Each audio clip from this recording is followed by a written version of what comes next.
தமிழன் என்று சொல்லடா, தலை நிமிர்ந்து நில்லடா. சொன்னாங்களே செஞ்சாங்களா? இந்த திமுக மாதிரி பொய்யான வாக்குறுதிகளை எப்பவுமே கொடுக்க மாட்டோம்.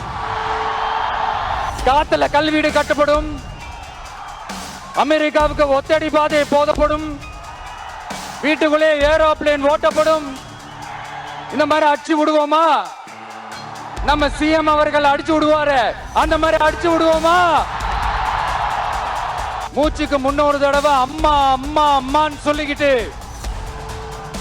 ஜெயலலிதா மேடம் சொன்ன அந்த விஷயத்தை டோட்டலா மறந்துட்டு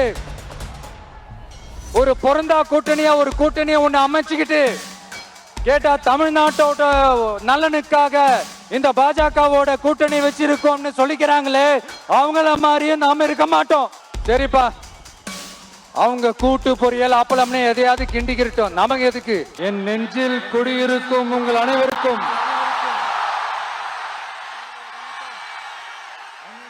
என்னுடைய வணக்கம்.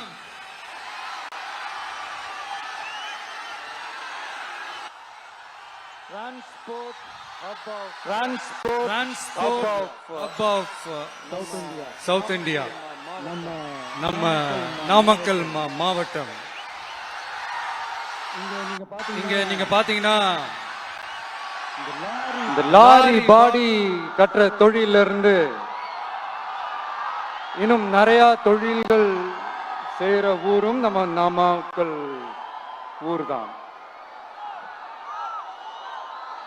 அது மட்டும் இல்ல, நாமக்கல் மாவட்டத்தோட இந்த முட்டை உலகமும் கூட ரொம்ப ஃபேமஸ். எக் சிட்டின்னு கூட கூப்பிடுவாங்க. அது மாதிரி தமிழ்நாட்டு மக்களுக்கு இந்த சத்தான உணவு முட்டை கொடுக்கிற ஊர் மட்டும் இல்ல, தமிழ்நாட்டு மக்களுக்கு உணர்ச்சி ஊற்ற மண்ணும் கூட. இதை நான் ஏன் சொல்றேன்னா, ரெண்டு வரிகள் சொன்னா உங்களுக்கு ஈஸியா கனெக்ட் ஆகும். தமிழன் என்று சொல்லடா, தலை நிமிர்ந்து நில்லடா. எப்படி? தமிழன் என்று சொல்லடா, தலை நிமிர்ந்து நில்லடா. இந்த நாடி நரம்பெல்லாம் ரத்தம் பாய்ச்சுற இந்த வரிகளை எழுதினது யார் தெரியும்ல? யார் எழுதுனா?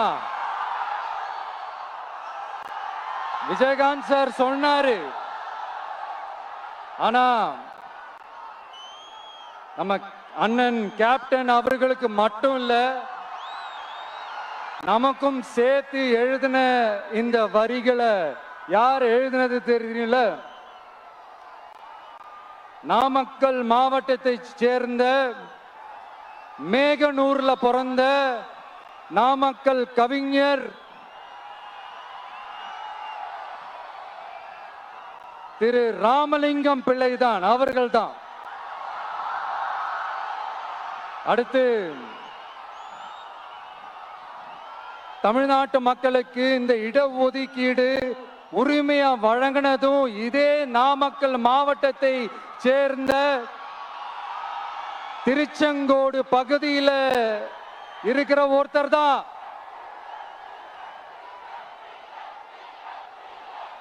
நம்ம சென்னை மாகாணத்தோட முதலமைச்சரா இருந்த சுப்பராயன் அவர்கள். அவர்தான் அந்த மாபெரும் மனிதர். மக்களுக்கு இடஒதுக்கீடு உரிமைய வழங்கினதுல இவருக்கு மிகப்பெரிய ஒரு பங்கு ஒன்று இருக்கு.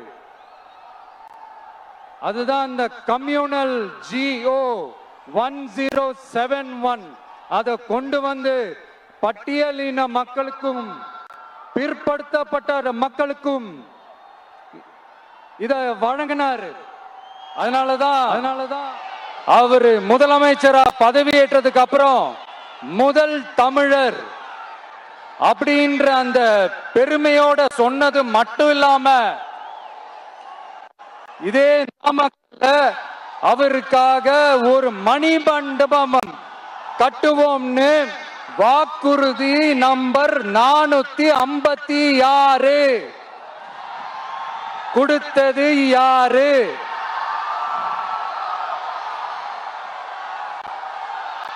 சொன்னாங்களே, செஞ்சாங்களா? அதாவது ஒரு படத்துல நம்ம வடிவேல் சார் இந்த எம்டி பாக்கெட் எடுத்து இப்படி காட்டுவார் தெரியுமா? அந்த மாதிரிதான் ஒவ்வொரு வாக்குறுதியும் படிச்சுட்டு அந்த எம்டி பாக்கெட்டை இப்படி நம்ம காட்ட வேண்டியதுதான். இப்ப நம்ம அந்த நாமக்கல் மாவட்டத்துல வாக்குறுதிகளா அது செய்வோம் இது செய்வோம்னு நிறைய சொன்னாங்களே, அதுல ஒரு சின்ன லிஸ்ட் மட்டும் இப்ப நம்ம பார்ப்போம்.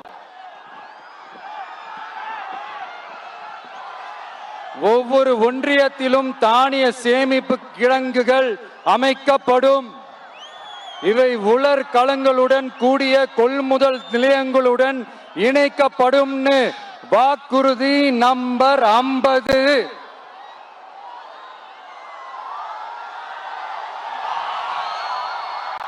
கொப்பரை தேங்காயை தமிழக அரசே கொள்முதல் செய்யும். அதிலிருந்து தேங்காய் எண்ணெயை உற்பத்தி செய்து நியாய விலை கடைகள் மூலம் விற்பனை செய்ய நடவடிக்கை எடுக்கப்படும். வாக்குறுதி நம்பர் 66.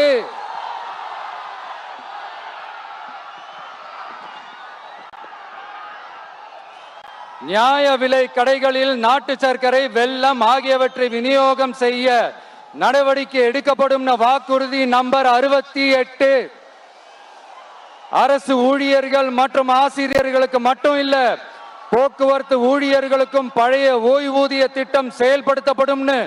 வாக்குறுதி நம்பர் 152. இதெல்லாம் சொன்னாங்களே, செஞ்சாங்களா?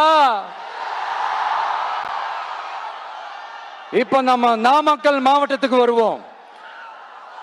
ஒரு நாளைக்கு 5 கோடி முட்டைகள் உற்பத்தி செய்யப்பட்டு உலகம் முழுவதும் ஏற்றுமதி ஆகிற இந்த நாமக்கல் மாவட்டத்தில் அந்த முட்டைகள் வீணாகாம பாதுகாப்பா வைக்க முட்டை சேமிப்பு கிடங்குகள் அமைக்கணும்ன்ற அந்த கோரிக்கையும், பாக்டீரியா மற்றும் வைரலாஜிக்கல் பரிசோதனையை மேற்கொள்ள ஆராய்ச்சி மையம் அமைக்கணும்ன்ற கோரிக்கையும் பல ஆண்டுகளா இருக்கு.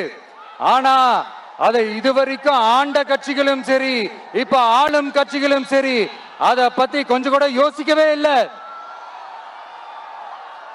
அப்புறம் திமுக எம்எல்ஏவுக்கு சொந்தமான ஒரு மருத்துவ கல்லூரியில் நடைபெற்ற கிட்னி திருட்டு,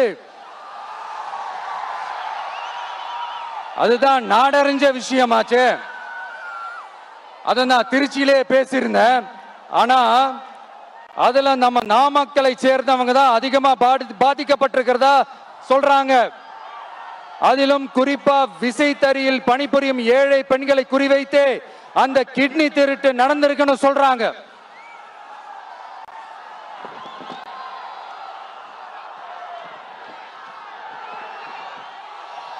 இதுல ஈடுபட்டவங்கள யாரா இருந்தாலும் நம்ம ஆட்சி அமைஞ்சதும்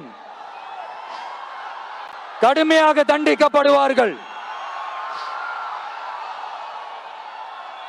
இந்த கிட்னி திருட்டுக்கு ஆரம்பம் எங்க இருக்குன்னு பாத்தீங்கன்னா கந்துவட்டி கொடுமையில இருக்கு. அதாவது விசைத்தறி தொழிலாளர்களோட வாழ்க்கை தரத்தையும் பொருளாதாரத்தையும் இந்த ஏமாற்று மாடல் திமுக அரசு மேம்படுத்தாத காரணத்தால அவங்க கிட்னி விற்கிற அளவுக்கு தள்ளப்பட்டிருக்கிறாங்க. இது எவ்வளவு பெரிய ஒரு கொடுமை! விசை தொழிலாளர்களோட வாழ்க்கை தரத்தையும் பொருளாதாரத்தையும் மேம்படுத்த தேவையான தீர்வுகளை யோசிச்சு உறுதியா எங்க தேர்தல் அறிக்கையில சொல்வோம். நான் இந்த சுற்றுப்பயணத்துல எல்லா ஊருக்கும் போகும்போது ஒரே விஷயத்தை தான் மக்கள் ரிப்பீட்டடா நம்ம கிட்ட சொல்றாங்க. அடிப்படை சாலை வசதி, குடிக்க நல்ல குடிநீர், ஒரு நல்ல மருத்துவ வசதி இல்ல, நல்ல டாக்டர்ஸ் இல்ல, பெண்கள் பாதுகாப்பு. இதத்தான் அவங்க கேட்கிற இந்த அடிப்படை விஷயங்கள். அவங்க பெருசா எதுவுமே கேட்கறது இல்ல. என்னப்பா இந்த விஜய் எங்க போனாலும் கேள்வியா கேட்கிறாரு, இவர் வந்தா என்ன செய்வாருன்னு கேட்டதுக்கு 2 இடத்துல அதுக்கான விளக்கத்தை ஒண்ணு சொன்னோம்.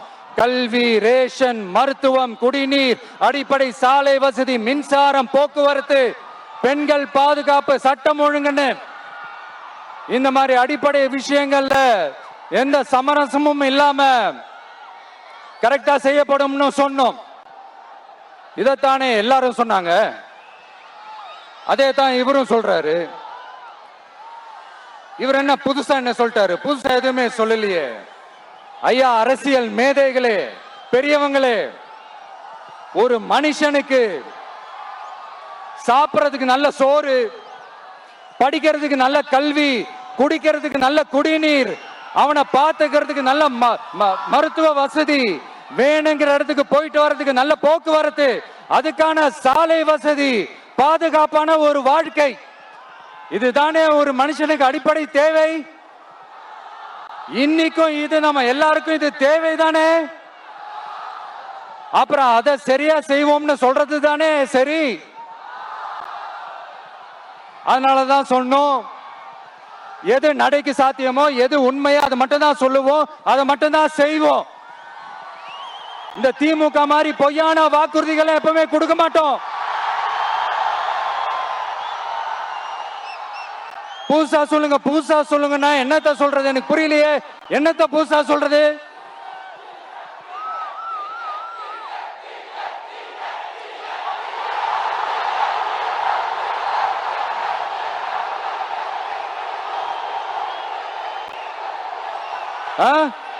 புதுசா என்னப்பா சொல்றது? செவ்வாய் கிரகத்துல ஐடி கம்பெனி கட்டப்படும், காத்துல கல்வீடு கட்டப்படும், அமெரிக்காவுக்கு ஒத்தடி பாதை போதப்படும், வீட்டுக்குள்ளே ஏரோப்ளேன் ஓட்டப்படும். இந்த மாதிரி அடிச்சு விடுவோமா? நம்ம சிஎம் அவர்கள் அடிச்சு விடுவாரு, அந்த மாதிரி அடிச்சு விடுவோமா?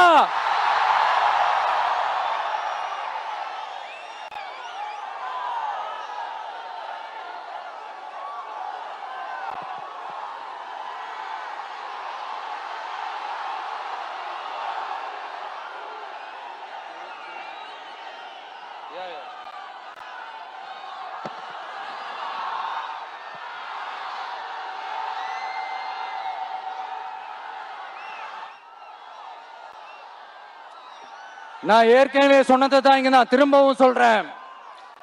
ஒண்ணு, இந்த பாசிச பாஜக அரசோட எப்பவுமே நாங்க ஒத்து போக மாட்டோம். ஒண்ணு. ரெண்டாவது, இந்த திமுக அரசு மாதிரி அண்டர் கிரவுண்ட் டீலிங், மறைமுக உறவுக்காரர்களா இந்த பாஜகவோட எப்பவுமே நாம இருக்க மாட்டோம். 2. மூணாவது, மூச்சுக்கு 300 தடவை அம்மா அம்மா அம்மான்னு சொல்லிக்கிட்டு ஜெயலலிதா மேடம் சொன்ன அந்த விஷயத்தை டோட்டலா மறந்துட்டு ஒரு பொருந்தா கூட்டணியா ஒரு கூட்டணியை ஒண்ணு அமைச்சுக்கிட்டு கேட்டா தமிழ்நாட்டோட நலனுக்காக இந்த பாஜகவோட கூட்டணி வச்சிருக்கோம்னு சொல்லிக்கிறாங்களே, அவங்கள மாதிரியும் நாம இருக்க மாட்டோம். இல்ல, நான் தெரியாம தான் கேக்குறேன். இந்த பாஜக அரசு தமிழ்நாட்டுக்கு என்ன செஞ்சிட்டாங்க? நீட்டை ஒழிச்சிட்டாங்களா? கல்விக்கு தேவையான அந்த நிதியை முழுசா கொடுத்துட்டாங்களா? இல்ல தமிழ்நாட்டுக்கு தேவையான எல்லா விஷயங்களையும் தான் சரியா செஞ்சிட்டாங்களா? அப்புறம் எதுக்காக இந்த சந்தர்ப்பவாத கூட்டணின்னு நான் கேட்கல. புரட்சி தலைவர் எம்ஜிஆர் அவர்களோட உண்மையான தொண்டர்கள் அவங்க கேக்குறாங்க. சரிப்பா, அவங்க கூட்டு பொரியல் அப்பளம்னு எதையாவது கிண்டிக்கிட்டோம், நமக்கு எதுக்கு? மக்களே, இன்னொரு முக்கியமான விஷயம், இத கவனமா கேளுங்க. அதிமுக பாஜக நேரடி ஒரு உறவுக்காரர்கள்னு எல்லாருக்குமே தெரியும். அவங்களோட கூட்டணி மேல மக்களுக்கு எந்த ஒரு நம்பிக்கையும் இல்லைன்னு எல்லாருக்குமே தெரியும். ஆனா அட் த சேம் டைம் இந்த திமுக குடும்பம் இந்த பாஜகவோட அண்டர் கிரவுண்ட் டீலிங் மறைமுக உறவுக்காரர்களா இருக்காங்கன்றது தயவு செஞ்சு மறந்துடாதீங்க. வரப்போற தேர்தல், அடுத்த வருஷம் வரப்போற தேர்தல்ல நீங்க திமுகவுக்கு ஓட்டு போட்டீங்கன்னா அது பாஜகவுக்கு ஓட்டு போட்ட மாதிரி.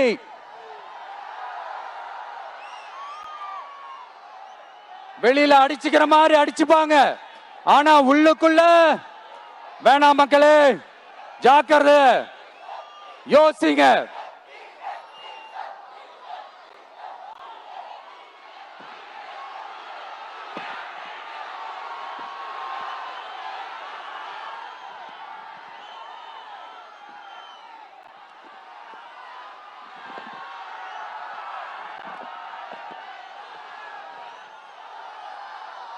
அதனாலதான் மறுபடியும் சொல்றேன், திரும்பவும் சொல்றேன், 2026 ஒன்னு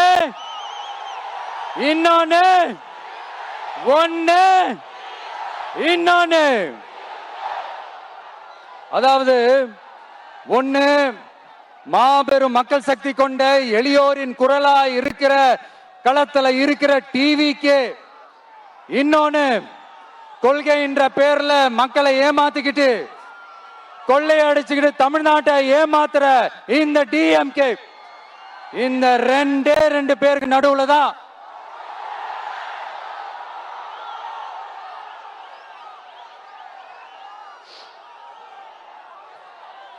இப்படி ஒரு மோசமான ஒரு ஆட்சியை கொடுக்கறாங்களே. இந்த திமுக அரசு மறுபடியும் ஆட்சிக்கு வரணுமா?